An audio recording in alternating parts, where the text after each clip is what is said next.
ಮಂಗಳಲಕ್ಷ್ಮೀ ಬಾರಮ್ಮ. ಅಂದಂಗೆ ಏನು ಅರ್ಥ ಮಾಡ್ಕೊಂಡ್ರಿ ಮಿಸ್ ಕುಮುದ ಅವರೇ? ನನ್ನನ್ನ ಈ ಮನೆಯಿಂದ ಮದುವೆ ಮಾಡಿ ಸಾಗ್ ಹಾಕ್ಬಿಟ್ರೆ ಆಮೇಲೆ ನಿನ್ನ ದಾರಿಗೆ ಯಾರು ಅಡ್ಡ ಬರೋರು ಇರಲ್ಲ, ನಿನ್ನನ್ನು ಯಾರು ಕೇಳೋರು ಇರಲ್ಲ. ಆಮೇಲೆ ಈ ಇಡೀ ಆಸ್ತಿನ ಎರಡೂ ಕೈಯಿಂದ ಬಾಚ್ಕೊಂಡು ದೋಚ್ಕೊಂಡು ಹೋಗಬಹುದು ಅಂತ ತಾನೆ? Very good, very very good. ಒಬ್ಬ ಕಳ್ಳನ ಮನಸ್ಸನ್ನ ಇನ್ನೊಬ್ಬ ಕಳ್ಳ ತುಂಬ ಚೆನ್ನಾಗಿ ಅರ್ಥ ಮಾಡ್ಕೋಬೋದು ಅಲ್ವಾ ಕುಮುದ ಅವರೇ? You are perfectly right. ನನ್ನ ಮನಸ್ಸನ್ನ ತುಂಬ ಚೆನ್ನಾಗಿ ಅರ್ಥ ಮಾಡ್ಕೊಂಡಿದ್ದೀರಾ. ರಂಜಿತ್, ನನ್ನ ಜೀವನದಲ್ಲಿ ನೀನು ತಲೆ ಹಾಕ್ಬೇಡ. ನನ್ನ ವಿಷಯ ಯಾಕೆ ನೀನು ಮಾತಾಡ್ತೀಯ? ಮದುವೆ ವಿಚಾರ ನೀನು ಮಾತಾಡಲೇಬೇಡ. Be careful. ಮದುವೆನಾ? ನಿಮಗ ಈ ವಯಸ್ಸಲ್ಲಿ ನಿಮಗೆ ಮದುವೆನಾ? ನಿಮ್ಮನ್ನ ನೀವು ಏನು ಅತಿಲೋಕ ಸುಂದರಿ ಅಂತ ತಿಳ್ಕೊಂಡಿದ್ದೀರಾ ಕುಮುದ ಅವರೇ? ಅಥವಾ ನಿಮ್ಮನ್ನ ಯಾವ್ದಾದ್ರು ಕಾಲೇಜ್ ಹುಡುಗರು ಮದುವೆ ಆಗಕ್ಕೆ ಕ್ಯೂ ನಿಂತಿರ್ತಾರೆ ಅಂತ ತಿಳ್ಕೊಂಡಿದ್ದೀರಾ? ಮದುವೆ ಆಗಬಹುದು, ಆಗದೇ ಇಲ್ಲ ಅಂತ ಏನು ಹೇಳ್ತಾ ಇಲ್ಲ, ಆದರೂ ಆಗಬಹುದು. ಯಾರಾಗಬಹುದು ಅಂದರೆ ನನ್ನಂಥ ಆಂಟಿನ ಹೆಂಡತಿ ಸತ್ತೋಗಿರೋ ಗಂಡನೋ ಅಥವಾ ಹೆಂಡತಿ ಬಿಟ್ಟಿರ್ತಾರಲ್ಲ ಸೆಕೆಂಡ್ ಹ್ಯಾಂಡ್ ಅಂಕಲ್ಗಳು, ಅಂಥವ್ರೋ ಆದರೂ ಆಗಬಹುದು. ಬಾಯಿ ಮುಚ್ಚೋ ನಾಯಿ, ನಮ್ಮ ಮನೆ ಅನ್ನ ತಿಂದು ನಮಗೆ ಬೊಗಳ್ತೀಯ? ನಾಚಿಕೆಗೆ ನಾಲ್ಗೆನ ಸೀಳ್ ಬಿಡ್ತೀನಿ. ಕಿರ್ಚಬೇಡ, ಕಿರ್ಚಬೇಡಿ ಕುಮುದ ಅವರೇ. ಕಿರ್ಚಿದ್ರೆ ಮದುವೆ ಆಗಲ್ಲ. ಯೋಚನೆ ಮಾಡಬೇಡಿ, ನಾನೇ ಯಾವ್ದಾದ್ರು ಸೆಕೆಂಡ್ ಹ್ಯಾಂಡ್ ಅಂಕಲ್ನ ನಿಮ್ಗೆ ಹುಡುಕಿ ಮದುವೆ ಮಾಡಿಸ್ತೀನಿ. ಸುಮ್ಮನೆ ಕಾಲ್ ಕೆರ್ಕೊಂಡು ಜಗ್ಲಕ್ಕೆ ಬರಬೇಡ. ನನಗೆ ಕೋಪ ಬಂದ್ರೆ ನಾನು ಏನ್ ಮಾಡ್ತೀನಿ ಅನ್ನೋ ಕಲ್ಪನೆ ನಿನಗಿಲ್ಲ. ತಪ್ಪು ನಿಮ್ಮದೇ ಕುಮುದ ಅವರೇ. ನಾನು ಜೇನುಗೂಡಿಗೆ ಕಲ್ಲು ಹೊಡೆಯೋ ಅಂತ ಅವಿವೇಕಿ ಅಲ್ಲ. ನೀವೇ ನನ್ನ ದಾರಿಗೆ ಅಡ್ಗಾಲಾಗಿರೋದು, ನೀವೇ ನನ್ನ ರೇಗಿಸಿದ್ದು. ನಾನು ನಿಮಗೆ ಮೊದಲೇ ಹೇಳಿದ್ದೆ, ನೀವು ನನ್ನ ದಾರಿಗೆ ಕಲ್ಲು ಹಾಕಿದ್ರೆ ನಾನು ನಿಮ್ಮ ಬಾಯಿಗೆ ಮಣ್ಣು ಹಾಕ್ತೀನಿ ಅಂತ. ನೀವು ಕೇಳಲೇ ಇಲ್ವೇ? ನನ್ನ ಈ ಮುಖನ ನೋಡಿ ಏನೇನೋ ನಿರ್ಧಾರಕ್ಕೆ ಬರಬೇಡ ರಂಜಿತ್. ನಾನು ಬಚ್ಚಿಟ್ಟಿರೋ ಮುಖನ ಈ ಪ್ರಪಂಚದಲ್ಲಿ ಯಾರೂ ನೋಡಿಲ್ಲ. ನನ್ನ ಸುಖ ಸಂತೋಷಕ್ಕೆ ನೀನು ಅಡ್ಡಿ ಬಂದ್ರೆ ನೀನು ನನ್ನ ತಂಗಿ ಗಂಡ ಅನ್ನೋದನ್ನು ಮರ್ತ್ಬಿಡ್ತೀನಿ. ನನ್ನ ಮನಸ್ಸಲ್ಲಿರೋ ಮೃಗನ ಎಬ್ಬಿಸ್ತೀನಿ.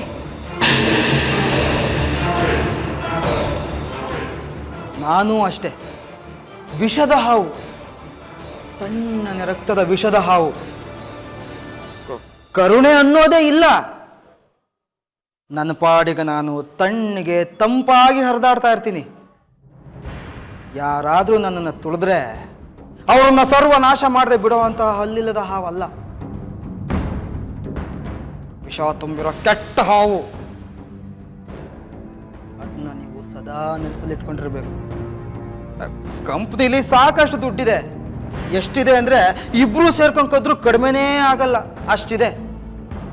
ಆದರೂ ನೀವೊಬ್ಬರೇ ತಿನ್ನಬೇಕು ಅನ್ನೋ ದುರಾಸೆ ಯಾಕೆ ನಿಮಗೆ? ನಿಮಗೇನು ಗಂಡನ, ಮಕ್ಕಳ, ಮರಿನಾ, ಅಥವಾ ಯಾರಾದರೂ ಬಾಯ್ ಫ್ರೆಂಡ್ ಇದ್ದಾರೆ?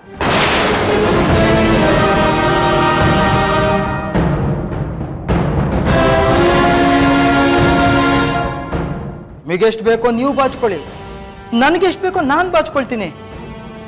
ಒಂದೇ ಸೂರಿನ ಕೆಳಗಿರೋ ಇಬ್ರು ಕಳ್ಳರು ಜಗಳ ಆಡೋದ್ರಿಂದ ಇಬ್ರಿಗೂ ಆಪತ್ತೆ ಹೊರತು ಯಾರಿಗೂ ಲಾಭ ಇಲ್ಲ. ನೀವು ಬಾಚ್ಕೊಳ್ವಾಗ ನಾನು ಕಣ್ಣು ಮುಚ್ಕೊಂಡಿರ್ತೀನಿ, ನಾನು ಬಾಚ್ಕೊಳ್ವಾಗ ನೀವು ಕಣ್ಣು ಮುಚ್ಕೊಂಡಿರಿ. ಇದನ್ನು ಸರಿಯಾಗಿ ಅರ್ಥ ಮಾಡಿಕೊಂಡ್ರೆ ನನಗೂ ಲಾಭ, ನಿಮಗೂ ಕ್ಷೇಮ.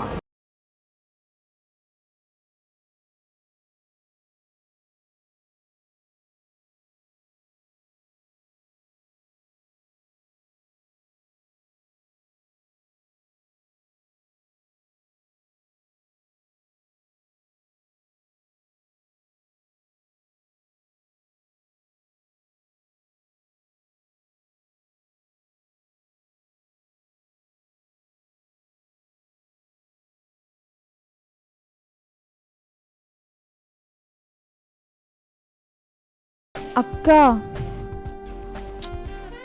ಅಕ್ಕ ಏನ್ ಚಿನ್ನು?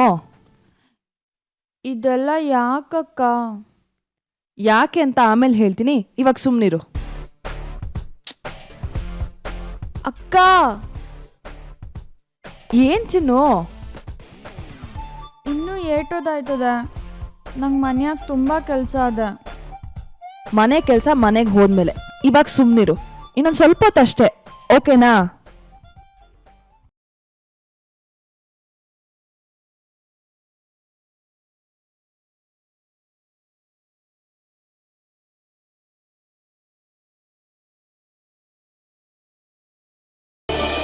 ಬಸ್ವ ಬಡ್ಡಿ ಕೊಡ್ದಿರ ಬಡ್ಡಿ ಇಂಕ್ಲ ಹತ್ರ ಬಡ್ದು ಬಡ್ಡಿ ವಸೂಲ್ ಮಾಡ್ಲಾ.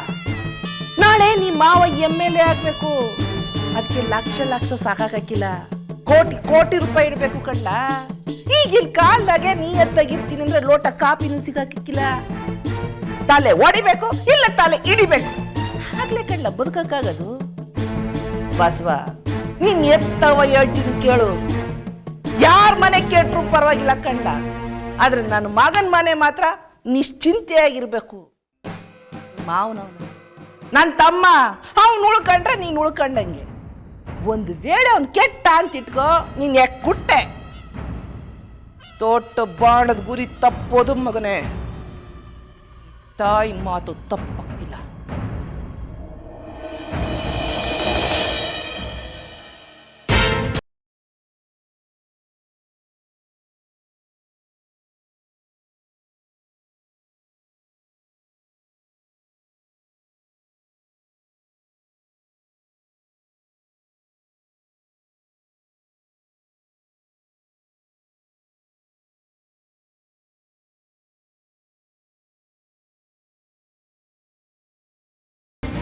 ಇನ್ಸ್ಪೆಕ್ಟರ್ ಸರ್, ಮನೆ ಒಳಗಿಂದ ಯಾರು ಹೊರಗೆ ಬರಬಾರ್ದು, ಹಾಗೆ ಹೊರಗಡೆ ಯಾರು ಒಳಗೆ ಬರಬಾರ್ದು. ಓಕೆ.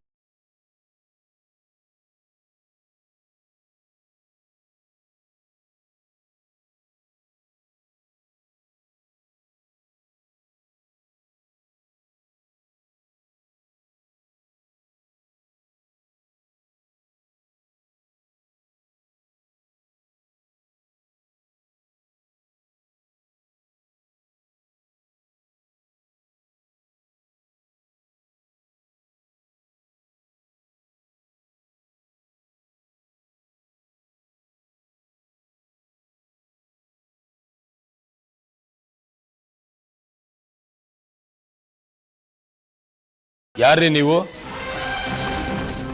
ಬೀದಿ ನಾಯಿ ನಮ್ಮನೆ ಒಳಗೆ ನುಗ್ಗಕ್ಕೆ ಎದುರ್ಕತವೆ ಅಂತದ್ರಲ್ಲಿ ಹೇಳ್ದೆ ಕೇಳ್ದೆ ಮನೆ ಒಳಗೆ ನುಗ್ತಾ ಇದ್ದೀರಾ? ನಮ್ಮ ಮಾವ ಯಾರು ಅಂತ ಗೊತ್ತಾ?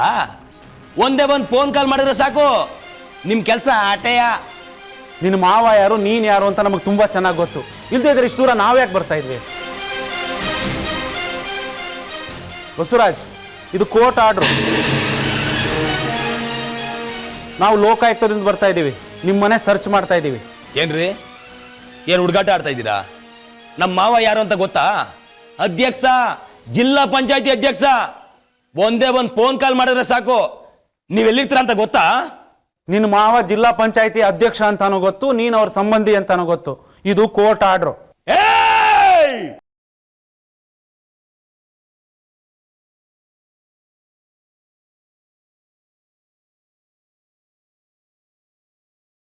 ತಾತಮ್ಮ, ಚಿಕ್ಕಪ್ಪ, ಏನ್ಲಾಕಿದೆ?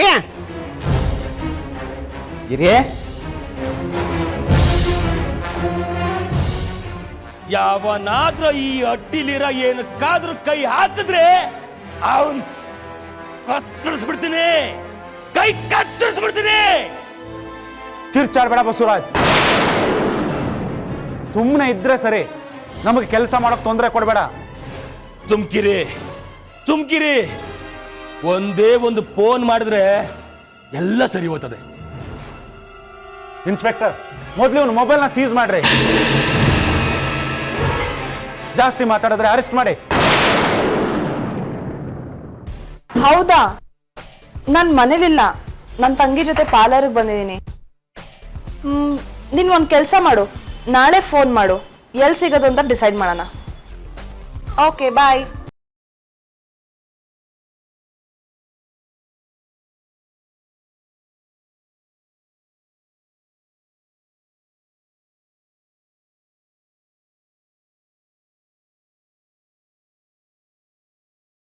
ದಿವ್ಯಾ, ನನ್ನ ತಂಗಿ ರೆಡಿನಾ? ಡ್ರೆಸ್ ಚೇಂಜ್ ಮಾಡೋಕ್ಕಿಂತ ಒಳಗಡೆ ಹೋದ್ರು ಕೂಗಿದ್ರು ರೆಸ್ಪಾನ್ಸ್ ಮಾಡ್ತಿಲ್ಲ. ಚಿನ್ನು ಆಯ್ತಾ? ಬೇಗ ಹೊರಗಡೆ ಬಾ.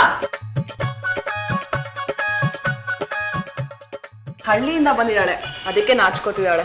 ನೋಡಿದ್ರೆ ಗೊತ್ತಾಗುತ್ತೆ ತುಂಬಾ ಇನ್ನೋಸೆಂಟ್ ಅಂತ. ಚಿನ್ನು ಲೇಟ್ ಆಗ್ತಿದೆ, ಹೊರಗಡೆ ಬಾ. ಅಕ್ಕ, ಈ ಡ್ರೆಸ್ ಒಂಥರ ಐತೆ, ನಂಗೆ ಹಾಕೊಳಕ್ ಆಗಕ್ಕಿಲ್ಲ. ಚಿನ್ನು ಇವಾಗ ಹೊರಗಡೆ ಬಂದ್ಯೋ ಸರಿ, ಇಲ್ಲಾಂದ್ರೆ ನಾನೇ ಬಾಗಿಲು ಹೊಡೆದ್ಬಿಟ್ಟು ಬಂದ್ಬಿಡ್ತೀನಿ. ಚಿನ್ನು ಚಿನ್ನು, ನೀನ್ ಹೀಗೆ ಮಾಡ್ತಿದ್ರೆ ನಾನು ಇಲ್ಲೇ ಬಿಟ್ಟು ಹೊಟ್ಟೋಗ್ಬಿಡ್ತೀನಿ.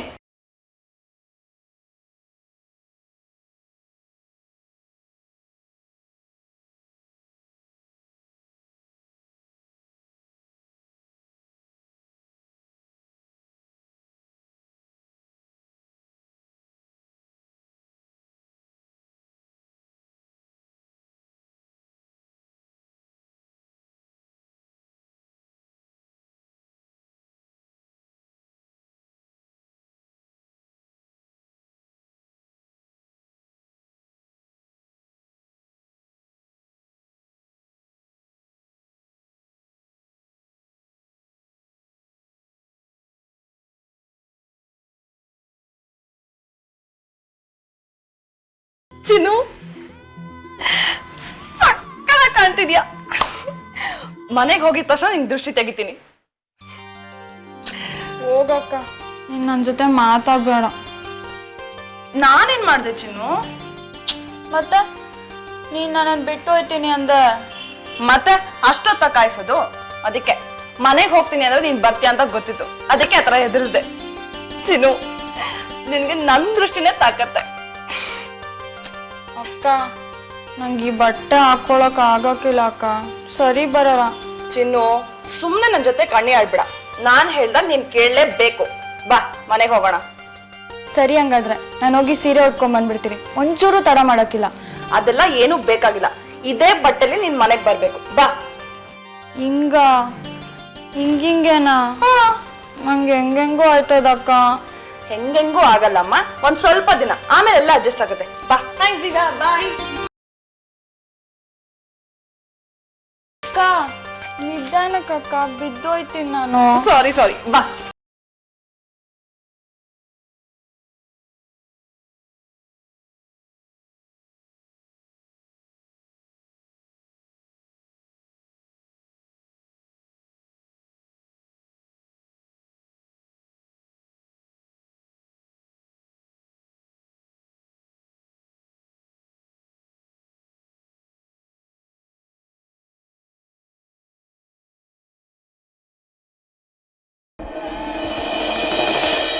ಅಗರ್ವಾಲ್ ಸುದೀಪ್, ಹೇಳಿ ನಿಮ್ಮ ಪೈಲ್ನ ಎದುರು ಮಡಿಕೊಂಡು ಕೂತಿದ್ದೆ, ಅಷ್ಟಾಗಿ ನಿಮ್ಮದೇ ಫೋನ್ ಬರಬೇಕಾ? ನನ್ನ ಕೆಲಸ ಎಲ್ಲ ಮಾಡಿ ಮುಗಿಸಿದ್ದೀನಿ, ಆದರೆ ನೀವೇ ನಿಮ್ಮ ಕೆಲಸ ಸರಿಯಾಗಿ ಮಾಡಲಿಲ್ಲ. ಮಾತುಕತೆ ಆಗಿರೋದು 18 ಲಕ್ಷಕ್ಕಲ್ವಾ, ಆದರೆ ನೀವು 10 ಲಕ್ಷ ಮಾತ್ರ ಕೊಟ್ಟು ಕಳಿಸಿದ್ದೀರಾ. ಮಾತು ತೆಪ್ಪಬಾರ್ದು, ಮಾತು ತೆಪ್ಪಿದ್ರೆ ಕೆಲಸ ಕೆಟ್ಟೋಯ್ತದೆ. ಸರಿ ಹಂಗಿದ್ರೆ ನಾನು ಪೈಲ್ಗೆ ಸೈನ್ ಹಾಕಿ ನಮ್ಮ ಅಕ್ಕನ ಮಗ ಬಸವರಾಜು ತವ ಕೊಟ್ಟು ಕಳಿಸ್ತೀನಿ. ಅವನ ಜೊತೆಗೆ ನೀವು 8 ಲಕ್ಷನ ಕೊಟ್ಟು ಕಳಿಸ್ಬಿಡಿ. ಎಡಗೈನಲ್ಲಿ ಪೈಲ್ ಇಸ್ಕೊಂಡು ಬಲ್ಗೈಲಿ ಕಾಸು ಕೊಟ್ಟು ಕಳಿಸಿ. ಊರವ್ರ ಬಗ್ಗೆ ಯೋಚನೆ ಮಾಡಬೇಡಿ ನೀವು. ಅವರು ನೋಡ್ಕೊಳಕ್ಕಲ್ವೇ ನೀವು ಕಾಸು ಕೊಡೋದು. ನಾನು ನೋಡ್ಕೊತೀನಿ ಬಿಡಿ. ಆಯ್ತು, ಮಡಗ್ತೀನಿ. ನಮಸ್ಕಾರ. Okay search.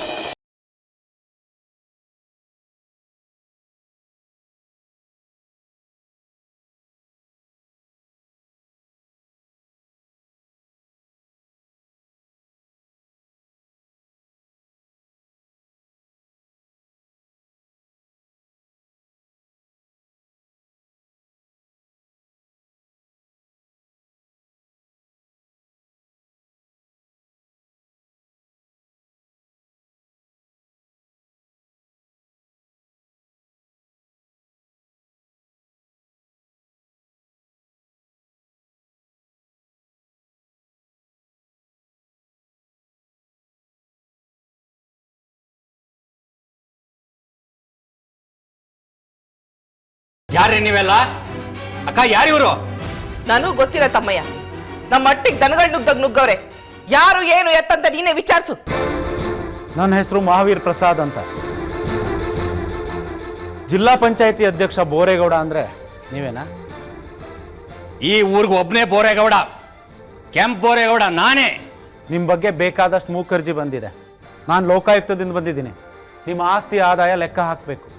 ಏ ಸ್ವಾಮಿ, ಯಾವನೋ ತಿರುಪೋಕಿ ನನ್ನ ಮಗ ಮೂಗರ್ಜಿ ಕೊಟ್ಟ ಅಂತ ನಮ್ಮಟ್ಟಿನೇ ಜಪ್ತಿ ಮಾಡಕ್ ಬಂದಿದ್ದೀರಾ? ಒಂದು ಪೆನ್ನು ಖಾಲಿ ಪೇಪರು ಇದ್ರೆ ನಾನು ನಿಮ್ಮ ಮೇಲೆ ಮೂಗರ್ಜಿ ಕೊಡ್ಬೋದು. ಹಂಗಂತ ನಿಮ್ಮಟ್ಟಿ ನುಗ್ಬಿಡ್ಲಾ? ಏ ಬಸ್ವಾ, ತತ್ತಾರಲ್ಲ ಫೋನ್ನ. ರೀ ಬೋರೇಗೌಡ್ರೆ, ನಾನು ಬರೀ ಮೂಕರ್ಜಿ ಮುಖ ನೋಡ್ಕೊಂಡು ಬಂದಿಲ್ಲ ರೀ. ನಿಮ್ಮ ಬಗ್ಗೆ 100 ಕಂಪ್ಲೇಂಟ್ ಇದೆ. ಸುಮ್ಮನೆ ನಮ್ಮ ಕೆಲ್ಸಕ್ಕೆ ಸಹಕರಿಸಿದ್ರೆ ಸರಿ, ಇಲ್ಲ ಅಂದ್ರೆ ಏ ಮಹಾವೀರ್ ಪ್ರಸಾದ್, ನಾನು ಬೋರೇಗೌಡ. ಹೇಳ್ದೆ ಕೇಳ್ದೆ ಊರೊಳಗೆ ಬಂದು ಅಟ್ಟಿ ಒಳಗೂ ಬಂದಿದ್ದೀಯ. ಆದ್ರೆ ನಾನು ಹೇಳ್ದೆ ನೀನ್ ಊರ್ ಬಿಟ್ಟು ಹೋಗಕ್ಕಾಗಕ್ಕಿಲ್ಲ. ಅದು ಜೀವ ಸಹಿತ. ನಾನು ಅಂದ್ರೆ ಏನ್ ಅನ್ಕೊಂಡಿದೀಯ? ಕೆಂಪ್ ಬೋರೇಗೌಡ, ಕೆಂಡ ಕೆಂಡ ಇದ್ದಂಗೆ. ರೀ ಮುಚ್ಚ್ರಿ ಬಾಯಿ. ನನ್ನ ಸರ್ವಿಸಲ್ಲಿ ನಿಮ್ಮಂಥವ್ರು 100 ಜನ ನೋಡಿದ್ದೀನಿ. ಏನು ಹೆದರಿಸ್ತೀರಾ? ರೀ ತಗೊಳ್ರಿ ಫೋನು. ಮಿನಿಸ್ಟರ್ಗೆ ಫೋನ್ ಮಾಡ್ತೀರಾ? ರೌಡಿಗಳಿಗೆ ಫೋನ್ ಮಾಡ್ತೀರಾ? ಮಾಡ್ರಿ. ನಾನು ನಿಮ್ಮ ಬೆನ್ನಿಗೆ ಬಿದ್ದು 1 ವರ್ಷ ಆಯಿತು. ಎಲ್ಲ ರೆಕಾರ್ಡ್ ಕಲೆಕ್ಟ್ ಮಾಡಿಟ್ಟಿದ್ದೀನಿ. ಏನು ಅನ್ಕೊಂಡಿದ್ದೀರಾ ನೀವು? ರೇ ಇನ್ಸ್ಪೆಕ್ಟರ್, ಮನೆ 1 ಇಂಚು ಬಿಡಬೇಡ್ರಿ. ನಗದು, ಒಡವೆ, ಆಸ್ತಿ ಪತ್ರ ಎಲ್ಲ ಸೀಸ್ ಮಾಡ್ರಿ. ರೀ ಬೋರೇಗೌಡ್ರೆ, ಇಷ್ಟು ದಿನ ನಿಮ್ಮ ಅದೃಷ್ಟ ಚೆನ್ನಾಗಿತ್ತು. ಆ ಅದೃಷ್ಟ ಕೈ ಬಿಟ್ಟು ತುಂಬಾ ದಿನ ಆಯ್ತು. ನಿಜ ಸಾಹಿಬ್ರೆ, ಈ ಅಟ್ಟಿ ಅದೃಷ್ಟ ಲಕ್ಷ್ಮಿ ಈ ಅಟ್ಟಿನ ಬಿಟ್ಟೋಗಿ ಸಾನೇ ದಿನ ಆಗೋಯ್ತು.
ಅಕ್ಕ, ನಾನು ಇದನ್ನಲ್ಲ, ತಲೆ ಕೆಡ್ಸ್ಕೊಬೇಡ ಬಾ.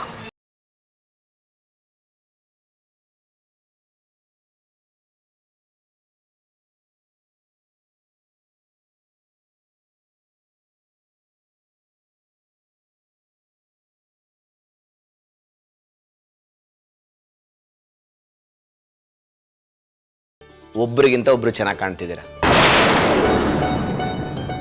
ನೀವಿಬ್ರು ಬ್ಯೂಟಿ ಕಾಂಟೆಸ್ಟ್ಗೆ ಹೋದ್ರೆ ಇಬ್ರು ಫಸ್ಟ್ ಪ್ರೈಸ್ ಬರ್ತೀರಾ. ಎಷ್ಟೇ ಆದ್ರೂ ಚಿನ್ನು ನನ್ ತಂಗಿ ಅಲ್ವಾ? ಈಗ ಚಿನ್ನನ್ ಯಾರೇ ನೋಡಿದ್ರು ಹಳ್ಳಿ ಹುಡುಗಿ ಅಂತ ಹೇಳಲ್ಲ.